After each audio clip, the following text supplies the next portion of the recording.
اللہ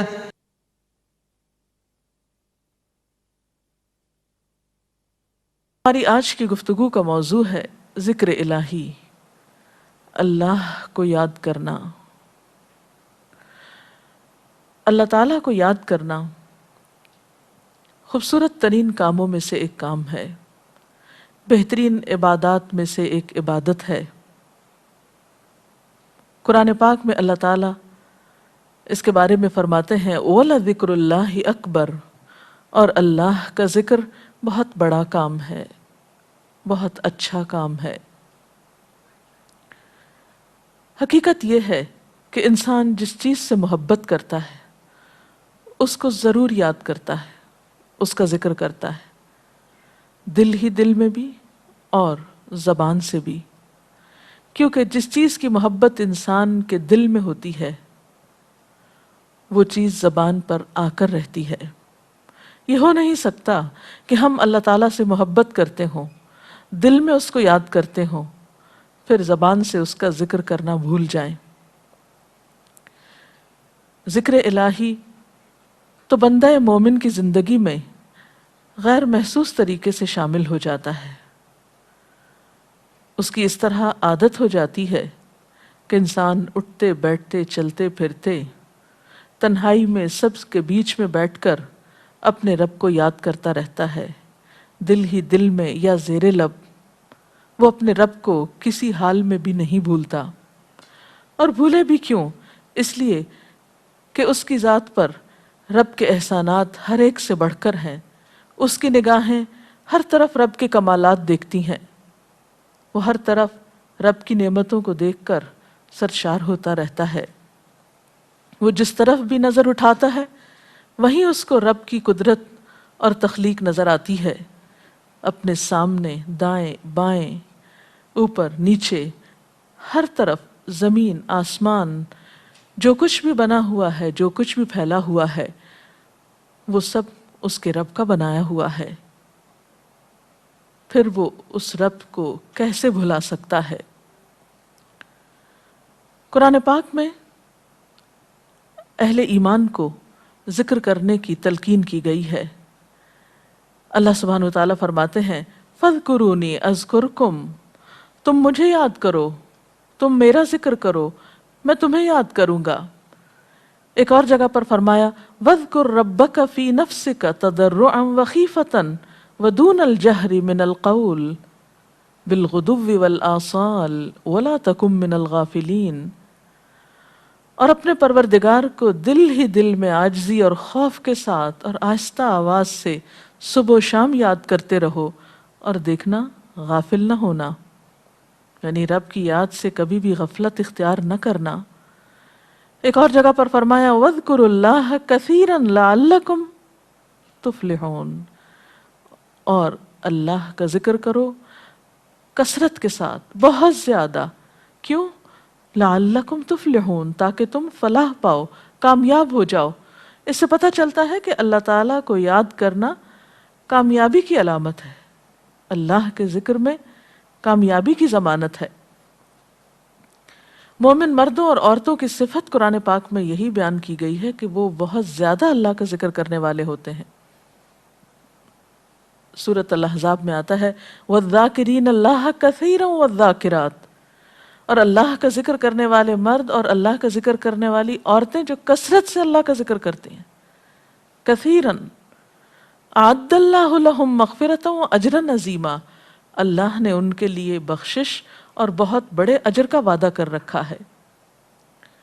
اور پھر یہ کہ ذکر کرنے کے لیے کوئی خاص وقت مقرر نہیں، انسان ہر حال میں ذکر کر سکتا ہے، ہر وقت میں ذکر کر سکتا ہے۔ نبی صلی اللہ علیہ وسلم کے بارے میں آتا ہے کان یذکر اللہ فی کل احیانہ، آپ ہر وقت میں، یعنی ہر قسم کے وقت میں، یعنی دن میں یا رات میں، صبح میں یا شام میں اللہ کا ذکر کیا کرتے تھے۔ حدیث پاک میں آتا ہے، حضرت ابو موسیٰ اشعری سے روایت ہے مثل الذی یذکر ربہ والذی لا یذکرہ مثل الحی والمیت، رواہ البخاری۔ آپ صلی اللہ علیہ وسلم نے فرمایا اس شخص کی مثال جو اپنے رب کا ذکر کرتا ہے زندہ انسان کی طرح ہے، اور اس کی مثال جو اپنے رب کا ذکر نہیں کرتا مردہ شخص کی طرح ہے۔ گویا ذکر کرنے والا اور نہ کرنے والا، ان دونوں کے درمیان اتنا ہی فرق ہے جتنا ایک زندہ اور مردہ انسان میں فرق ہوتا ہے، اور یہ فرق کتنا بڑا ہے۔ یعنی انسان تو وہی ہوتا ہے، لیکن زندہ انسان میں اور مردہ انسان میں زندگی اور موت کا فرق ہے۔ بالکل اسی طرح جو شخص اپنے رب کو یاد کرتا ہے، اس کا ذکر کرتا ہے، اس کے اندر ایک زندگی ہے، اس کے اندر ایک خاص خوشی ہوتی ہے، اطمینان ہوتا ہے، اور وہ جو نہیں کرتا اس کا دل مردہ ہوتا ہے، اس کے اندر زندگی کی کوئی امنگ نہیں ہوتی۔ ایک اور حدیث میں آتا ہے، نبی صلی اللہ علیہ وسلم نے فرمایا، اللہ تعالیٰ فرماتا ہے میں اپنے بندے کے خیال کے مطابق ہوتا ہوں یا خیال کے ساتھ ہوتا ہوں، جو خیال وہ میرے بارے میں رکھتا ہے میں اسی کے مطابق اس کے ساتھ معاملہ کرتا ہوں، اور میں اس کے ساتھ ہوتا ہوں جب وہ مجھے یاد کرتا ہے۔ گویا ذکر کرنے والے اللہ کی مدد کے مستحق ہوتے ہیں، یعنی اللہ ایسے بندوں کے ساتھ ہوتا ہے جو ذکر کرتے رہتے ہیں۔ اگر وہ مجھ کو اپنے دل میں یاد کرتا ہے تو میں بھی اس کو اپنے دل میں یاد کرتا ہوں، اور اگر وہ مجھے کسی جماعت میں بیٹھ کے یعنی کسی گروپ میں یعنی کہ پبلک میں بیٹھ کے یاد کرتا ہے تو میں اس کو اس سے بہتر جماعت میں یاد کرتا ہوں، یعنی فرشتوں کی جماعت میں یاد کرتا ہوں۔ تو گویا فَاذْكُرُونِي أَذْكُرْكُمْ، تم مجھے یاد رکھو میں تمہیں یاد رکھوں گا۔ تو جو شخص بھی یہ چاہتا ہو کہ اللہ تعالیٰ اس کو یاد رکھے، اس کی مشکل میں اس کی مدد کرے، تو اس کے لیے کیا ضروری ہے کہ پھر وہ ذکر کرتا رہے۔ اور ذکر تمام عبادات کو خوبصورت بناتا ہے۔ مثلا روزہ رکھنا ایک عبادت ہے، لیکن جس روزے میں ذکر الہی ہو اس کا اجر و ثواب کئی گنا بڑھ جائے گا۔ حج ایک عبادت ہے بذات خود، حج کا سفر ایک عبادت ہے، لیکن اس سفر میں انسان اگر ذکر الہی کرتا رہے تو اسی حج کا ثواب کئی گنا بڑھ جائے گا۔ اور نماز تو سراسر ہے ہی اللہ کی یاد کا نام، اقم الصلاۃ لذکری، نماز قائم کرو میری یاد کے لیے۔ اللہ کے ذکر کا بہترین طریقہ ہے۔ ایک اور موقع پر آپ صلی اللہ علیہ وسلم سے جب یہ پوچھا گیا کہ سب سے اچھی نماز کس کی، سب سے اچھا روزہ کس کا، سب سے اچھا حج کس کا، سب سے اچھا مجاہد کون، تو آپ صلی اللہ علیہ وسلم نے ہر بار یہی جواب دیا کہ جو اپنے ان کاموں میں ذکر الہی کثرت کے ساتھ کرے۔ اور ذکر کرنے والے ہر میدان میں آگے نکل جاتے ہیں۔ حدیث پاک میں آتا ہے نبی صلی اللہ علیہ وسلم نے فرمایا مفردون سبقت لے گئے۔ لوگوں نے پوچھا کہ یہ مفردون کون ہیں؟ فرمایا وہ مرد جو کثرت کے ساتھ اللہ کا ذکر کرتے ہیں اور وہ عورتیں جو کثرت کے ساتھ اللہ کو یاد کرتی ہیں۔ اور یہاں آپ نوٹ کر رہے ہیں خاص طور پر مردوں کے ساتھ ساتھ عورتوں کا ذکر بھی ملتا ہے۔ حضرت عبداللہ بن بصر فرماتے ہیں کہ ایک شخص نے عرض کیا یا رسول اللہ صلی اللہ علیہ وسلم، بے شک اسلام کے احکام مجھ پر بہت ہیں، یعنی ذمہ داریاں بہت ہیں، کرنے کے کام بہت ہیں، آپ مجھے کوئی ایسی بات بتائیں جسے میں اپنے لیے لازم کر لوں، یعنی میرے لیے آسان ہو اور میں پابندی سے کر سکوں۔ تو آپ صلی اللہ علیہ وسلم نے فرمایا لا یزال لسانک رطبا من ذکر اللہ، کہ ایک چیز پابندی سے پکڑ لو، اور وہ کیا کہ تیری زبان ہمیشہ اللہ کے ذکر سے تر رہے، ہر دم اللہ کو یاد کرتے رہو۔ اور یہ حقیقت ہے کہ انسان کوئی بھی کام کر رہا ہو، مثلا خواتین کھانا پکا رہی ہیں، گھر صاف کر رہی ہیں، واک کر رہی ہیں، کوئی بھی کام کر رہی ہیں اس طرح کا، تو اس میں ساتھ ساتھ اللہ کی یاد کرتی رہیں، سبحان اللہ، الحمدللہ، اللہ اکبر، استغفر اللہ، لا الہ الا اللہ، ان اذکار کا ورد کرتے رہیں، تو اس میں کام بھی ہوتا رہے گا اور اس کے ساتھ ساتھ اللہ کی یاد بھی ہوتی رہے گی۔ خصوصی طور پر دو کلمات ایسے ہیں جن کے بارے میں بہترین اجر کی خوشخبری سنائی گئی۔ آپ صلی اللہ علیہ وسلم نے فرمایا کلمتان، دو کلمات ایسے ہیں خفیفتان علی اللسان، جو زبان پہ بہت ہلکے ہیں، یعنی پڑھنے میں کچھ مشکل نہیں، ثقیلتان فی المیزان، میزان میں بہت بھاری ہیں، حبیبتان الی الرحمن، رحمان کو بہت محبوب ہیں، اور وہ کیا ہیں؟ سبحان اللہ و بحمدہ، سبحان اللہ العظیم، چلتے پھرتے اٹھتے بیٹھتے کام کاج کرتے تسبیح پڑھتے رہنا، ذکر کرتے رہنا انسان کے دل کو جہاں اطمینان بخشتا ہے وہاں اس کے کام کو آسان بھی کر دیتا ہے اور اللہ کی مدد بھی ساتھ ہوتی ہے۔ اور قرآن پاک میں ایسے لوگوں کے لیے خوشخبری ہے، الا بذکر اللہ تطمئن القلوب، سنو اللہ کے ذکر سے دلوں کو اطمینان ہوتا ہے۔ اور ویسے بھی میزان میں بہت بھاری نیکی ہے۔ ایک حدیث میں آتا ہے کہ رسول اللہ صلی اللہ علیہ وسلم نے لوگوں سے پوچھا، کیا میں تمہیں نہ بتاؤں کہ تمہارے اعمال میں سب سے اچھا عمل، سب سے پاکیزہ اور تمہارے درجات کو سب سے زیادہ بڑھانے والا اور جو تمہارے لیے سونے چاندی کے خرچ کرنے سے زیادہ بہتر ہو، اور اس سے بھی بہتر ہو کہ تم اپنے دشمنوں سے ملو، ان کی گردنیں تم مارو اور وہ تمہاری گردنیں مارے، تو کیا ایسا عمل نہ تمہیں بتاؤں؟ صحابہ نے عرض کیا، ضرور یا رسول اللہ صلی اللہ علیہ وسلم، ہمیں ایسا عمل بتائیے۔ تو آپ نے فرمایا وہ اللہ کا ذکر ہے، یعنی تمام اعمال میں وہ سبقت لے جاتا ہے۔ اسی طرح ایک اور حدیث میں ہے، رسول اللہ صلی اللہ علیہ وسلم نے فرمایا کہ جب بھی کچھ لوگ بیٹھتے ہیں اور وہ اللہ کا ذکر کرتے ہیں، یعنی کسی مجلس میں اکٹھے ہو کر بیٹھتے ہیں، تو اللہ کی رحمت ان کو ڈھانپ لیتی ہے، ان پر سکینت نازل ہوتی ہے، اللہ تعالیٰ ان کا اپنے ہاں ذکر کرتے ہیں۔ گویا اکیلے بھی ذکر کیا جا سکتا ہے اور کسی مجلس میں اکٹھے بیٹھ کر بھی۔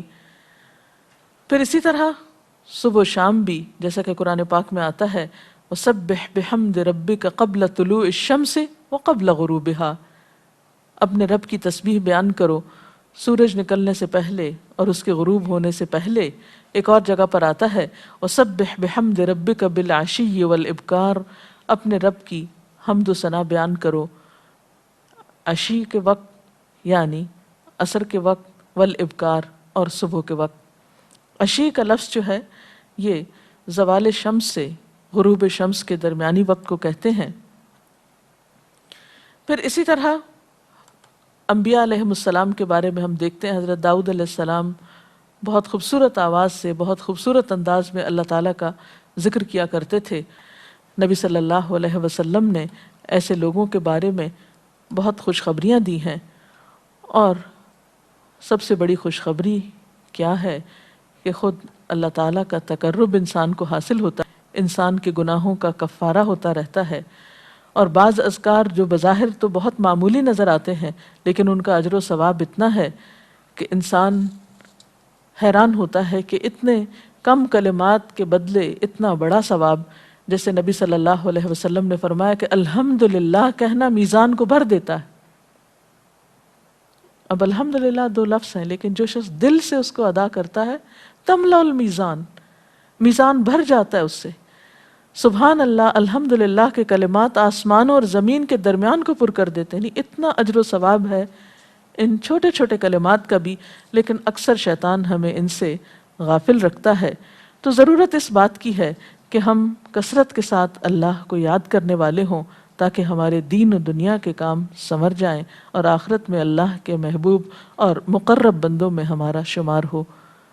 اگر اس سلسلے میں آپ کے ذہن میں کوئی سوال ہے تو آپ کر سکتے ہیں۔ جی آپ پوچھیں۔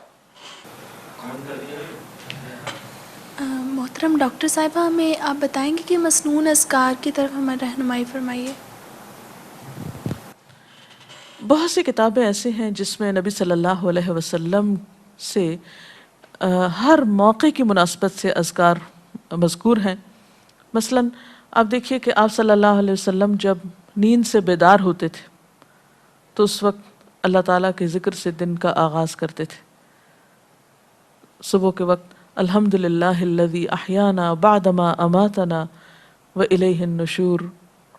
پھر اسی طرح بستر سے اٹھنے کے بعد انسان اپنے قضاء حاجت کے لیے اگر واش روم میں جاتا ہے تو اس وقت بیت الخلاء میں داخل ہونے کے وقت کا ذکر ہے۔ پھر بیت الخلاء سے باہر آنے کے وقت نبی صلی اللہ علیہ وسلم جب تہجد کے وقت اٹھتے تھے تو وضو سے پہلے آسمان کی طرف نگاہ اٹھا کر سورۃ آل عمران کی آخری آیات پڑھا کرتے تھے۔ پھر اسی طرح سحری کے وقت خاص طور پر استغفار کا حکم ہے۔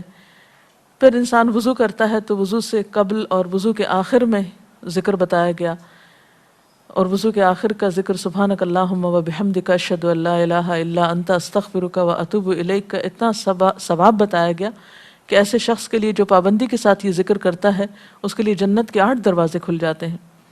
پھر اسی طرح جب انسان گھر سے نکلتا ہے مسجد کی طرف جاتا ہے مرد حضرات تو گھر سے نکلنے کے وقت کی دعا ہے، پھر اسی طرح راستے میں پڑھنے کی، پھر مسجد میں داخل ہونے کی، پھر مسجد کے اندر، پھر مسجد سے باہر نکلتے وقت، پھر دوبارہ گھر آتے ہوئے بازار سے اگر گزرتا ہے تو اس وقت کا ذکر ہے، پھر گھر میں داخل ہونے کا ذکر ہے، پھر اگر کچھ کھا رہا ہے انسان تو بسم اللہ پڑھ کر کھانے کا آغاز کرتا ہے اور الحمدللہ کے ساتھ پھر اختتام کرتا ہے، پھر اسی طرح چھینک آنے پر ذکر ہے، پھر مرغا اگر آذان دیتا ہے تو اس وقت کا ذکر ہے، پھر مؤذن کی آذان سن کر انسان اس کو جواب دیتا ہے، اس کے بعد کا پھر ذکر ہے، پھر اسی طرح انسان کسی کے ساتھ جب معاملہ کرتا ہے، کہیں وعدہ کر رہا ہے تو اللہ کو یاد کرتا ہے انشاءاللہ کہہ کے، پھر اسی طرح کوئی اچھی چیز دیکھتا ہے ماشاءاللہ کہتا ہے، کہیں استغفر اللہ کہتا ہے۔ تو بندہ مومن کی زندگی کا کوئی مقام اور کوئی موقع ایسا نہیں جس کے بارے میں نبی صلی اللہ علیہ وسلم نے کوئی نہ کوئی خوبصورت انداز کا ذکر نہ سکھایا ہو۔ حتیٰ کہ انسان شام ہوتی ہے تو پھر صبح و شام کے اذکار ہیں، پھر اسی طرح ہر نماز کے بعد کے اذکار ہیں، تسبیحات ہیں، پھر بستر میں جاتے وقت کی دعا ہے، پھر اسی طرح اگر آپ کسی بیمار کی عیادت کرنے کے لیے گئے ہیں تو اس وقت کی دعا ہے، اگر کوئی بیمار ہو جاتا ہے تو اس کے اوپر پڑھی جانے والی دعائیں ہیں۔ یعنی کوئی بھی زندگی کا گوشہ ایسا نہیں جس میں ذکر الہی کی طرف ہمیں متوجہ نہ کیا گیا ہو۔ اور حقیقت یہ ہے کہ انسان جب اس دنیا سے رخصت ہوتا ہے اور اگر لا الہ الا اللہ پر اس کی موت آتی ہے تو انشاءاللہ اس کے لیے بشارت ہے جنت میں جانے کی، لیکن یہ اسی وقت ہو سکتا ہے جب ہم اپنے عام حالات میں ذکر کے عادی ہوں۔ یہ نہیں ہو سکتا کہ عام طور پر ہم غافل رہیں اور اچانک موت کے وقت ہمیں یاد آ جائے۔ اور بات یہ ہے کہ جس خیر پر انسان دنیا سے رخصت ہوتا ہے اسی پر پھر قیامت کے دن اٹھایا جائے گا، اس لیے ذکر کو اپنی عادت میں شامل کر لینا چاہیے۔ جی آپ پوچھیے۔ ذکر اور دعا میں کیا فرق ہے؟ کیا دعا بھی ذکر میں شامل ہے یا ذکر اور دعا دو مختلف چیزیں ہیں؟ ذکر اور دعا دونوں ایک ہی چیزیں ہیں۔ ذکر کا مطلب ہے اللہ کو یاد کرنا۔ بعض اوقات انسان صرف دل میں یاد کرتا ہے، زبان سے نہیں بھی دہراتا تو وہ بھی ذکر شمار ہوتا ہے۔ بعض اوقات انسان کوئی مسنون کلمات کہتا ہے، بعض اوقات اللہ تعالیٰ کی تعریف اپنی زبان میں بیان کرنا، یہ بھی ایک طرح سے ذکر کرنا ہوتا ہے۔ اور دعا میں خاص طور پر کسی چیز کا مطالبہ کیا جاتا ہے، یہ کچھ مانگا جاتا ہے اللہ تعالیٰ سے۔ یعنی ہر دعا ذکر ہے لیکن ہر ذکر دعا نہیں ہوتی۔ ذکر کی کئی قسمیں ہیں جن میں سے ایک دعا بھی ہے۔ جی آپ پوچھیں۔ کیا ذکر کے لیے ہر وقت باوضو رہنا ضروری ہے؟ ذکر کے لیے ہر وقت باوضو رہنے کی شرط نہیں ہے۔ قرآن پاک میں اللہ تعالیٰ فرماتے ہیں الذین یذکرون اللہ قیاما وقعودا وعلی جنوبہم ویتفکرون فی خلق السماوات والارض ربنا ما خلقت ھذا باطلا سبحانک فقنا عذاب النار۔ وہ لوگ جو اللہ کو یاد کرتے رہتے ہیں کھڑے ہو کر، بیٹھ کر، لیٹ کر، اپنے پہلوؤں پر، اور کائنات میں غور و فکر کرتے رہتے ہیں، کہتے ہیں کہ پاک ہے تو اے ہمارے رب، ہمیں آگ کے عذاب سے بچا۔ تو اس سے یہ پتہ چلتا ہے کہ انسان بیٹھ کر، چلتے پھرتے اور لیٹ کر بھی اللہ کو یاد کر سکتا ہے۔ اب لیٹنے کی حالت ایسی جس میں سونا بھی شامل ہے، تو سوتے ہوئے اگر انسان ڈر جائے یا کوئی برا خواب ہے تو اس وقت بھی ذکر کرنا، مسنون ذکر موجود ہے۔ یعنی اس وقت بھی نبی صلی اللہ علیہ وسلم نے دعا مانگنے کا طریقہ بتایا کہ اب کیا پڑھو، تاکہ تم اس خواب کے خوف سے، اگر کوئی ناپسندیدہ خواب ہے تو اس سے باہر آ جاؤ۔ تو اب آپ دیکھیں کہ سو کر تو وضو باقی نہیں رہتا، اور اگر اللہ کی یاد کے ساتھ ہر وقت باوضو ہونے کی شرط ہوتی تو پھر تو شاید ہی کوئی ذکر کر سکتا ہر وقت، کیونکہ ایک مشکل کام ہے۔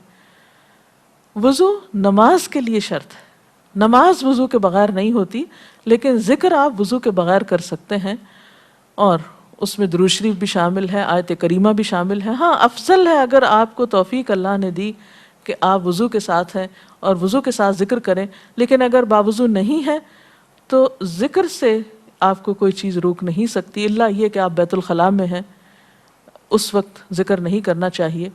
ادروائز آپ عام روٹین کے نارمل کاموں میں اللہ تعالیٰ کو یاد کر سکتے ہیں، خواہ وضو سے ہوں یا بغیر وضو کے ہوں. جی آپ. قرآن پاک جو ہم پڑھ رہے ہوتے ہیں تو کیا ضروری ہے کہ ہم بہت پراپرلی بیٹھ کر پڑھیں، یا ہم ٹیک لگا کے، یا ہم اپنے بستر پہ بھی پڑھ سکتے ہیں؟ افضل تو یہی ہے، پسندیدہ یہی ہے کہ انسان با ادب بیٹھے، لیکن اگر آپ قرآن پاک کا کچھ حصہ زبانی یاد کیے ہوئے ہیں، کچھ صورتیں ایسی آپ کو آتی ہیں اور آپ چلتے پھرتے ان کی دہرائی کرنا چاہتے ہیں تو ایسا بھی کر سکتے ہیں. اجتماعی ذکر کی کیا کیا صورتیں ہو سکتی ہیں؟ اجتماعی ذکر میں قرآن پاک کا پڑھنا، پڑھانا، سیکھنا، سکھانا، اس کو یاد کرنا، یہ تمام چیزیں آتی ہیں. اس کے ساتھ ہی آج کا پروگرام کا وقت ختم ہوتا ہے. اجازت چاہتے ہیں. السلام علیکم ورحمۃ اللہ وبرکاتہ. اللہ اکبر، اللہ اکبر، لا الہ الا اللہ، اللہ اکبر، اللہ اکبر وللہ الحمد.